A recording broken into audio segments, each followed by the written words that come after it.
Freud a même cette phrase formidable, le rêveur ne sait pas qu'il sait la signification de son rêve. Il est vraisemblable que le rêveur sait malgré tout ce que son rêve signifie, mais que, ne sachant pas qu'il le sait, il croit qu'il l'ignore. Alors, Freud est prudent et modeste. Il conçoit que, en énonçant des choses pareilles, ce sont deux suppositions. On suppose qu'il y a un sens, on suppose que le rêveur sait, et troisième supposition, on suppose qu'il ignore qu'il sait. Mais qu'en lui demandant, on peut accéder à ce savoir. Ça fait beaucoup de suppositions en cascade, et il dit effectivement quelqu'un qui cherche l'objectivité, qui cherche la certitude, ne sera pas convaincu et n'aura pas envie de suivre le reste du raisonnement. Mais il admet que c'est ainsi, et que il dit, précisément parce que vous êtes des débutants, j'ai voulu vous présenter notre science telle qu'elle est, avec ses inégalités et ses aspérités, ses prétentions et ses hésitations. Ben oui, voyez l'antinomie qui est dans la même phrase. Notre science, la science est du côté de l'objectivité, et puis notre science est telle qu'elle est, c'est-à-dire qu'elle a des aspérités, elle a des prétentions, certes, et elle a des hésitations. Où la subjectivité se retrouve dans le même mouvement que l'objectivité que suppose l'idée de science. Cependant, toutes ces suppositions, faites à propos du savoir du rêveur, Freud a quand même quelques bases. Il a vu Bernheim à Nancy, le spécialiste de l'hypnose, il l'a vu plonger quelqu'un en sommeil hypnotique, et dans ce sommeil hypnotique, lui suggérer tout un tas d'hallucinations. Au réveil, l'hypnotisé ne se souvient de rien. On lui demande, il dit « mais non, je ne me souviens absolument de rien ». Et pourtant Bernheim insiste, pose des questions, et le rêveur petit à petit, sans revenir les sensations, les visions, les auditions qu'on lui a fait croire qu'il entendait dans son sommeil hypnotique, et petit à petit il les retrouve. Il le retrouve parce que là aussi Bernheim était convaincu que l'hypnotisé savait sans savoir qu'il savait. Et c'est là que Freud en arrive à la technique dite de l'association libre, où on demande au rêveur, c'est une demande, je renvoie à ma vidéo sur la demande, on demande au rêveur de ne pas s'attacher à la logique ou à la chronologie, mais d'accepter chaque idée qui se présente pour chaque élément du rêve. Vous voyez que ce n'est qu'un deuxième temps que vient l'association libre. Je vous rappelle ce que j'avais dit de ce qu'on trouve dans Wikipédia, c'est que c'est ça la technique, c'est l'association libre. Mais le fait de demander au rêveur, ça c'est complètement oublié chez Wikipédia. Et dans nombre d'ouvrages psychanalytiques, et chez Freud lui-même, comme nous allons le voir. Bon, et ça c'est terriblement important, puisque c'est ce qui m'a amené à publier mes rêves. Parce que je me suis dit, on ne peut pas tenir un discours sur l'inconscient si on ne fait pas venir ce discours de l'inconscient lui-même, c'est-à-dire du rêve. Et si on parle du rêve de quelqu'un d'autre, fatalement, ce n'est pas le rêveur qui parle, et on est pris au piège de l'objectivité. On croit parler du rêve de l'autre, mais on introduit ses propres points de vue, ses propres failles, ses propres imaginations dans ce que rapporte le rêveur. Tandis que moi, quand j'amène mes failles, mes incertitudes et mes imaginations, ça reste les miennes. Donc je parle bien de mon inconscient, je peux tenir un discours sur l'inconscient. Comme l'avait fait Freud dans la Traumdeutung, c'est-à-dire logique avec lui-même. Mais, comme on va le voir, il n'a pas été toujours logique avec lui-même. Bon, c'est ce qui m'a amené à parler de mes rêves, mais aussi parce qu'à force d'entendre en particulier Lacan, mais beaucoup de ses suiveurs, parler de philosophie, de mathématiques, de linguistique, etc., eh bien, je n'entendais pas là-dedans, finalement, le discours de l'inconscient. Je dis finalement parce que j'ai été pris dans le bain comme tout le monde, j'ai pensé que ces grandes envolées intellectuelles, c'était ça finalement qui parlait de l'inconscient. Mais non, ça reste à côté de la plaque. Ce sont des discours philosophiques, linguistiques, topologiques, logiques. Mais ce n'est pas l'inconscient qui parle, et donc on peut difficilement dire que c'est une théorie de l'inconscient. Ah oui, encore un mot sur la question du rêveur qui ne sait pas qu'il sait. C'est l'exemple que donne Freud de l'oubli de nom. Ça m'arrive tout le temps, ça arrive à tout le monde. Tu sais, ce film qui était de J'ai oublié et qui s'appelait J'ai oublié, mais je sais que je sais le titre de ce film et le nom de son auteur, parce que je l'ai su à un moment. Et donc je sais que je sais. C'est juste que pour l'instant, ça m'échappe. Et effectivement, en général, moi, personnellement, je ne force pas, je ne cherche pas à chercher absolument, mais enfin, qui sait, qu'est-ce que c'était quoi. Et, dans les moments qui viennent, voire le lendemain, ça me revient tout seul.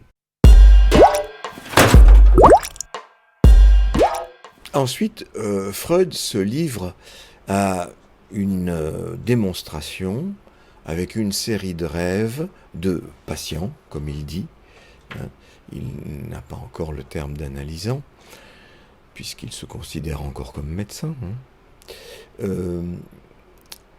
Et dans ses rêves, il démontre comment les associations du rêveur ou de la rêveuse ne pouvaient appartenir qu'à elle ou qu'à lui, et ne pouvaient venir que de là, que du sujet rêveur.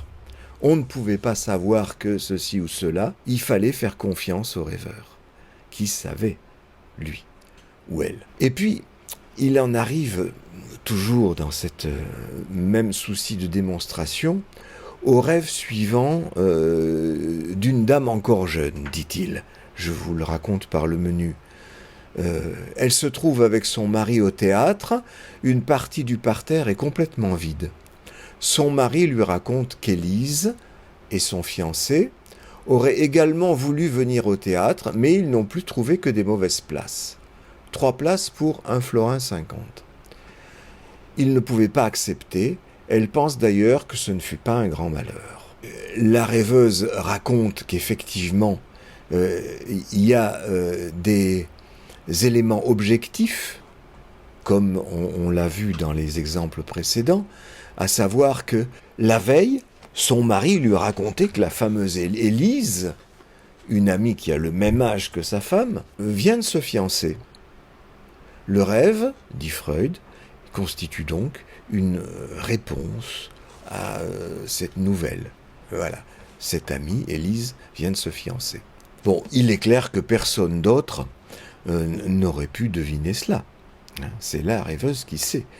Et puis elle sait encore autre chose, c'est qu'effectivement, dans la semaine précédente, elle a acheté des billets pour un spectacle. Elle les a achetés très à l'avance, tellement elle avait peur de ne pas avoir de place. Et quand elle est arrivée au spectacle, effectivement, elle a constaté que le parterre était à moitié vide. Et donc, c'était idiot de payer la location à l'avance, ce qu'elle avait dû payer, en effet, puisqu'il y avait largement de la place. Donc ça aussi, il n'y avait que la rêveuse qui le savait. Et c'est là qu'on peut se poser question.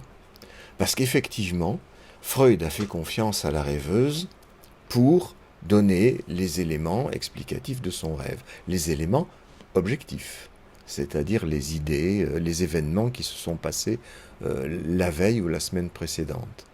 Et là, il dit qu'il demande des explications supplémentaires à la rêveuse.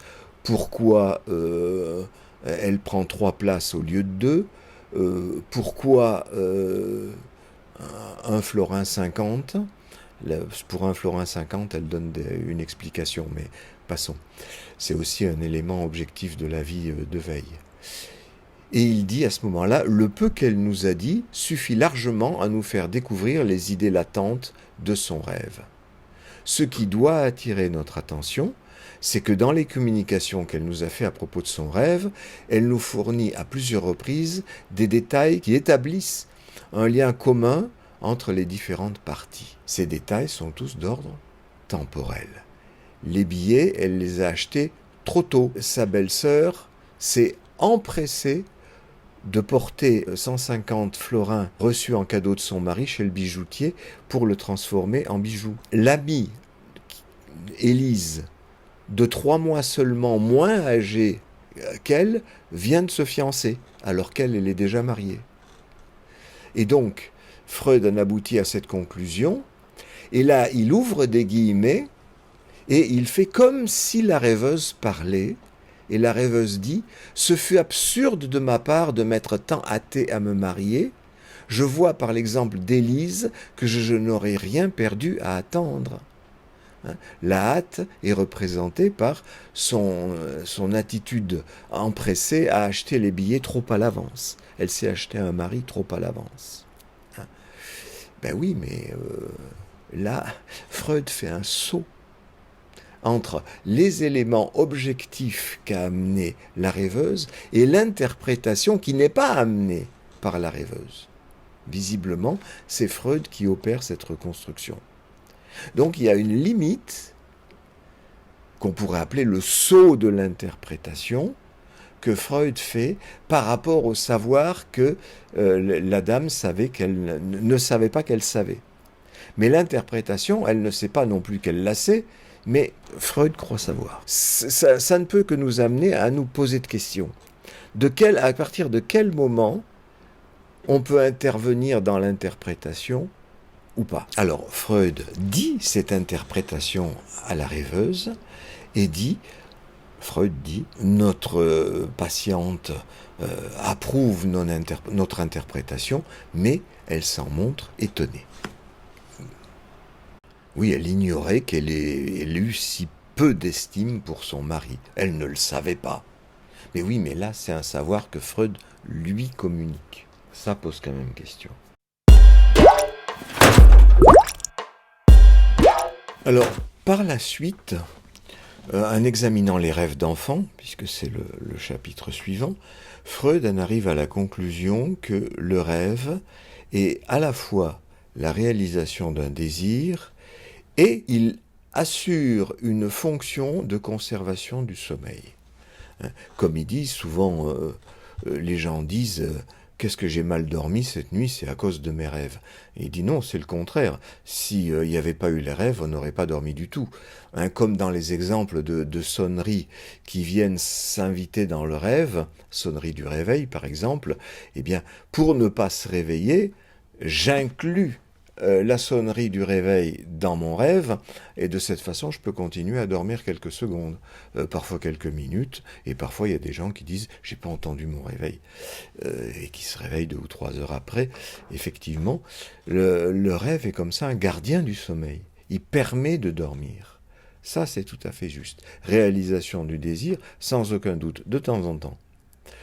Quand les enfants rêvent que, comme la petite Anna Freud, de bouillie, de fraises et de framboises, Freud nous précise qu'elle a été soumise à la diète les jours précédents, bah oui, elle rêve de quelque chose de bon à manger, réalisation d'un désir ou d'un besoin, dit Freud.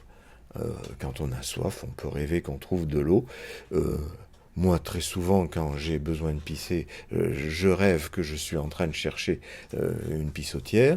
Chacun fait un petit peu à sa sauce. Effectivement, on pourrait généraliser en disant il y a une excitation. Freud le fait comme ça. Et le rêve met en scène la baisse de cette excitation par la réalisation de ce qui vient combler l'excitation. Que ça peut être un besoin de boire, de manger ou l'excitation sexuelle. Pourtant, dans le rêve dont j'ai parlé, celui de la dame qui a acheté les billets de théâtre trop tôt, on pourrait se demander quel est le désir qui est réalisé là. Est-ce le désir d'avoir acheté trop tôt les billets? C'est une déception. Puisque ce n'était pas la peine de les acheter très tôt, le parterre était vide devant la scène. Est-ce que c'est le désir de s'être marié trop tôt? Ben non, justement, c'est le regret de s'être marié trop tôt du moins selon Freud, selon l'interprétation de Freud. Alors, on peut se poser la question, est-ce que c'est toujours une réalisation de désir ? Moi, par exemple, compte tenu de mon expérience des rêves, quelqu'un me raconterait un rêve comme celui du théâtre, là, moi je penserais dans ma tête, et pourquoi je penserais-je pas dans ma tête, puisque Freud le fait aussi, il pense dans sa tête que la dame regrette de s'être mariée trop tôt. Moi je penserais dans ma tête, le parterre est vide devant, et de notre côté, l'ami de la dame s'est dépêché d'acheter un bijou dès que son mari lui a offert 150 florins. Je dirais, il manque un bijou à la dame, un bijou de famille, oui. Le parterre est vide devant, oui. Elle est en train de parler de sa féminité. Ou de sa castration, comme on voudra. Mais c'est le genre de choses que je pense dans ma tête et que je ne dis pas. Pas plus que je ne dirais, vous regrettez de vous être marié trop tôt, je ne dirais, vous êtes en train de parler là du fait qu'il vous manque un phallus. Mais je peux avoir ça en tête puisque ça me vient. Ça me vient pourquoi ? Parce que j'ai une grande expérience des rêves. Je ne le dis pas, mais je pourrais poser à ce moment-là d'autres questions que celles de Freud. Par exemple, un parterre vide sur le devant, ça vous fait penser à quoi ? C'est tout. Un bijou, qu'est-ce que c'est pour vous ? Pas seulement pour votre amie Élise. C'est l'idée de l'amie Élise qui a acheté le bijou, mais et vous ? Pourquoi vous avez retenu cette idée-là ? L'amie Élise se précipite à acheter un bijou. Bon, voilà, des choses comme ça. Les interprétations, c'est pour ça que moi je fais confiance fondamentalement au rêveur avant de lui balancer toute interprétation. Parce que il y en a une, mais je peux en trouver une autre. L'important, c'est que ce soit le rêveur qui en trouve une autre. Alors, fidèle à son idée de le désir et l'excitateur du rêve, Freud interprète des rêves d'enfants en faisant pratiquement une règle, en passant de l'action réalisée au désir que cette action réalise. Exemple, le rêve, c'est « je voyage en mer ». Freud dit, il faut entendre le désir, je désire voyager sur la mer. Bon, moi, mon habitude du rêve me fait dire que c'est un désir de la mer, Bon, ça marche pas en allemand, mais ça n'a aucune importance parce que les étendues d'eau rappellent le liquide amniotique et en général, c'est de ça dont il s'agit. Mais je vais pas le dire au rêveur. Je vais lui faire confiance. Je ne vais pas non plus traduire « Ah, vous voyagez en mer », c'est donc un désir de voyager sur la mer. Je demanderai plutôt qu'est-ce que vous évoque la mer. Vous voyez toute la différence. De même, il donne cet autre exemple, un rêve. Je vois mon frère enfermé dans un coffre. Il faudrait non pas traduire par « mon frère se restreint », mais par « mon frère doit se restreindre ». Ou encore, je désire que mon frère se restreigne.